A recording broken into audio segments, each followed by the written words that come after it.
My wife called and told me she wants a divorce. She said I can only talk to her lawyer. So, I went to meet her lawyer. When I said, yes, I'm the husband, the lawyer started shaking. Part 1. I knew something was off the moment my wife stopped kissing me with her eyes open. You know what I mean? When someone actually sees you. That had been gone for months. These days, she'd peck me on the cheek like it was a chore. Her smile was fake. Her laugh had this weird delay, like it had to buffer first.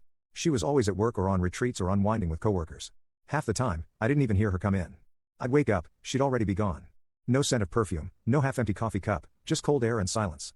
My name's Rick. I'm 42. I live in Eugene, Oregon. I fix cars for a living, own a little repair shop out on Highway 99.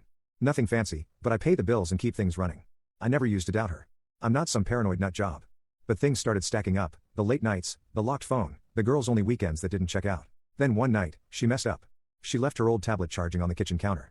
Screen lit up with a ding. I wasn't snooping, not at first. I was grabbing a beer, but I saw the name Dylan pop up in the notification. The message preview said, "Missed last night already." That dress was unfair. I froze. Just stood there, bottle still in hand. My heart didn't pound. It flatlined. Quick note before we start, how's your day going? And where are you joining from? Curiosity beat out caution. I picked up the tablet. No passcode. Dumb move. She'd made a hidden Facebook account, different name, same profile pic, cropped just enough. I scrolled. My hands shook, but I kept going. Dozens of messages, photos, hotel selfies. Laughing with this guy like a giddy teenager. He looked like some finance bro douchebag, shiny teeth, tight shirts, smug face. They even had pet names, my firecracker, my alpha. I sat there staring at the screen like I was watching a car crash in slow motion. Couldn't look away. When she came home, I didn't waste a second. I met her at the door. You seeing someone? She blinked once, then that smirk crawled across her face like she'd been waiting for me to ask. You're boring now, Rick? She said. I need more. No apology, no guilt, just those cold words like I was a toy that stopped being fun. I laughed bitter and sharp. So that's it? That easy? She shrugged. I was planning to divorce you anyway. Then she walked right past me like I didn't exist. She walked straight to the bedroom, heels clicking like it was just another Tuesday. I followed her in, half in shock, half running on autopilot. Her suitcase was already zipped up by the closet like she knew I'd find out, like she wanted me to. You already packed? I asked. She didn't even look at me, just started sliding her makeup bag into the side pocket. I'm staying at Dylan's until the divorce is finalized. I stared at her. That easy for you, huh? She finally turned around, arms crossed, leaning against the dresser like she was tired of explaining herself. He's everything you're not, Rick. Successful, passionate, good-looking. That one cut deeper than I expected. I felt it in my chest like a sudden drop in air pressure. I've been holding this house together, I said. Paying bills, covering your parents' meds while you're out finding yourself. I've been here. She rolled her eyes. You're just a mechanic. I took a step back. Wow. I've outgrown you, she said, cold as ice. She walked past me again, this time carrying the suitcase. Set it by the door, then reached into her tote bag and pulled out a thin black file, tossed it onto the kitchen table like it was a takeout menu. You remember this? I didn't answer. I didn't need to. That's the prenup you signed back when I was broke and you were still useful. She cracked a smile. We'll see who walks out of this with what. She grabbed her keys, gave me one last glance like she expected me to beg. I didn't move. She walked out and shut the door like she owned the place. I stood there for a minute, then another. Eventually, I sat down at the table and opened the file. Pages and pages of legal crap. But I remembered something, a conversation we had years ago when she was first launching her company. She was the one who insisted on the prenup. Said she needed financial clarity. I was in love. I didn't argue. Flipping through, I found it. Clause 14. Third paragraph, if either party engages in an extramarital relationship while still legally married, the non-offending party is entitled to 50% ownership of any business assets gained during the course of the marriage. I read it twice to make sure. Then I laughed, loud and long. I laughed until I had to wipe my eyes. She put that clause in to protect herself. Figured I'd be the one to screw up. She never thought I'd be the one cashing in. I didn't wait around. Packed up my clothes, toolbox, and the coffee maker she never used, and moved into my brother's old place across town. Small, dusty, but it had a roof and no trace of her perfume. First night there, I slept like a rock. Next morning, I sent her a text. Took my boring face and left your fancy house. Enjoy. It didn't take long for her to bite back. Already got a lawyer, Lance Mayers. Look him up. You're screwed. I did. Pretty boy in a slick suit with a website full of buzzwords. Aggressive strategist, client-centered, looked like the kind of guy who charged $500 just to breathe in your direction. I didn't reply, just called his office, used a different last name, and booked a consultation. Said I needed divorce advice. Told them I preferred to meet in person. Old school. They gave me a Thursday slot at some diner near downtown. He showed up in a gray sport coat and no tie. Phone in one hand, ego in the other. Didn't even look at me when he slid into the booth. You're Alan Cross? Nope, I said, grinning. Name's Rick. He blinked. Rick? I leaned back and watched it land. You're that Rick? That's right. He sank into the seat like the air got heavier. His hand dropped from the phone. He looked around like someone might be filming him. I slid the envelope across the table. Your client forgot to tell you she's breaking a clause in a legally binding prenup. He didn't touch it at first, just stared at the folder like it was radioactive. Then he slowly opened it. First page, printout of the prenup, clause 14 highlighted in yellow. Next few pages, screenshots of the text between her and Dylan. Photos of them at that lake cabin in Bend. Receipts from our joint card she'd used for gas, hotels, meals, all time-stamped, all while we were still married. His lips pressed into a line. You've already had these verified. I work with engines, not Photoshop. Everything in there is real. He flipped another page, then shut the folder. This changes things. Sure does. She didn't disclose any of this. She also told me you were going to bury me in court. You still plan to try? He didn't answer, just exhaled and rubbed his eyes like he had a headache coming. I've got to reassess her case, he muttered. I stood up, tossed a 5 on the table for my untouched coffee. Do that, but if I were you, I'd run. She's got a habit of stepping on the people who help her. I left him sitting there with that folder like it was a live grenade. A few days later, my phone lit up while I was elbow deep in a busted Ford transmission. Unknown number. I wiped my hands, answered anyway. What the hell did you say to Lance? Her voice was sharp enough to slice concrete. Good morning to you, too, I said, walking outside the bay doors. Don't play dumb, Rick. He dropped me. No warning.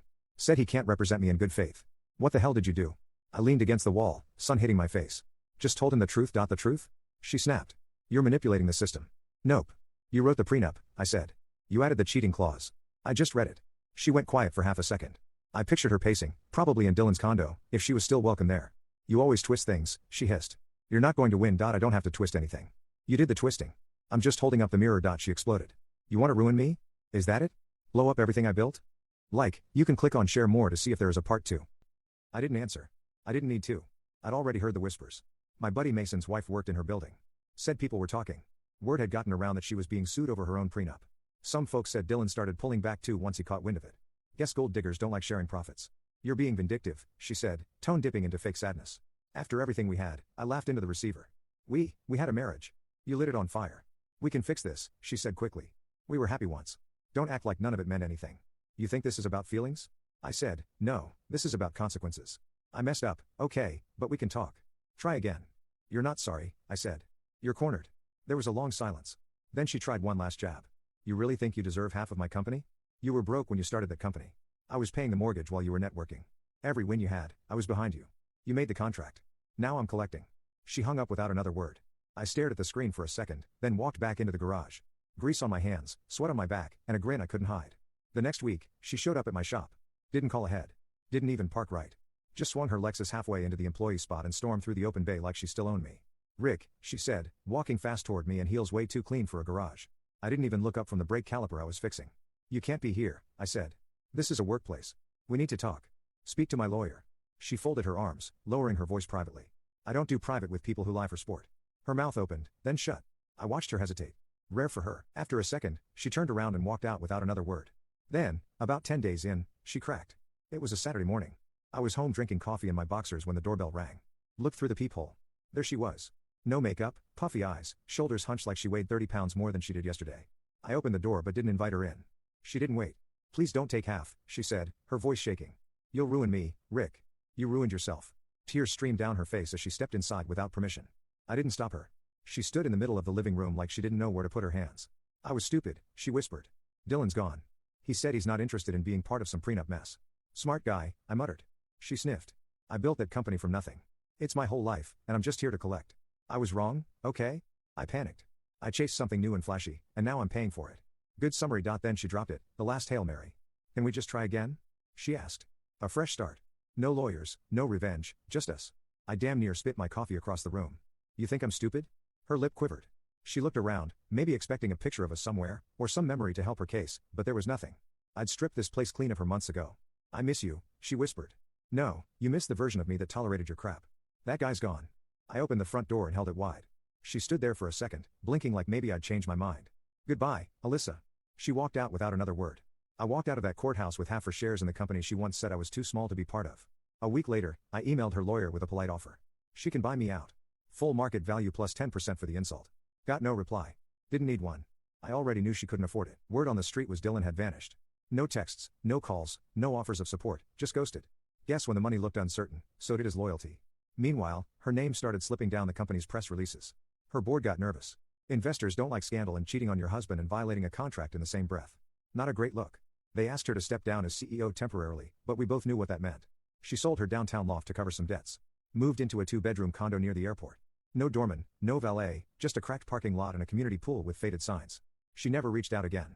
Pride, I guess, or maybe shame. Either way, silence worked fine for me. I hired a management firm to oversee my shares. No interest in board meetings or quarterly projections. I just wanted the checks, and they came every month like clockwork. I paid off my credit cards, got the transmission rebuilt on the shop's tow truck, bought myself a brand new Ram, fully loaded, cherry red. Took my nephew fishing and didn't check my phone once. And the house, I finally fixed the gutter that had been sagging for 2 years. Power washed the siding. Put in a new porch light. Everything she used to complain about. That's so low priority, Rick. I did it on my time, my way. Started dating again. Nothing serious. Drinks, dinners, a few laughs, no drama, no secrets. No pretending to be someone else just to keep up. Life got quiet, peaceful, and profitable. I wasn't angry anymore. I didn't feel like gloating or rubbing anything in. Honestly, I barely thought about her. But every now and then, I'd hear someone mention her company, a press release, a stumble in stock, and I'd smile just a little. I was grabbing coffee at this spot near the shop, a place I'd been going to every Friday morning since things settled. Same order, same barista, same corner table. That's when I saw her, Alyssa. She was sitting alone by the window, hands wrapped around a paper cup like she was trying to squeeze heat out of it. Hair tied back, makeup smudged, blazer wrinkled like she'd slept in it. She looked tired, not sick, not starving, just worn down. The fire in her eyes, the one that used to burn through me like acid, was gone. She noticed me before I could duck out. Gave this small surprise smile like we were old classmates bumping into each other at a high school reunion. Rick, she said, wow. Hey, I nodded. We stood there awkward for a second. I almost walked away, but she kept talking. How's life? I smiled. Peaceful. She looked down and gave this quiet little laugh, the kind people do when they're swallowing regret. Then she glanced back up. Do you ever think about what we had? Sure, I said. And I'm glad it's over. No hesitation, no bitterness, just the truth. She didn't argue, just nodded slowly like she already knew the answer before she asked. You look good, Rick. I looked her right in the eye. Yeah, I sleep fine now. She flinched a little, just a twitch, but didn't say anything. Just stared at her cup like it might refill itself. I didn't drag it out. No reason to. I picked up my coffee and turned toward the door. As I stepped outside, the cold air hit me and I breathed deep. It felt like stepping out of a cave. My shoulders felt lighter, like I'd been carrying around a weight I didn't even realize was still there. She had everything once, the money, the company, the power, me.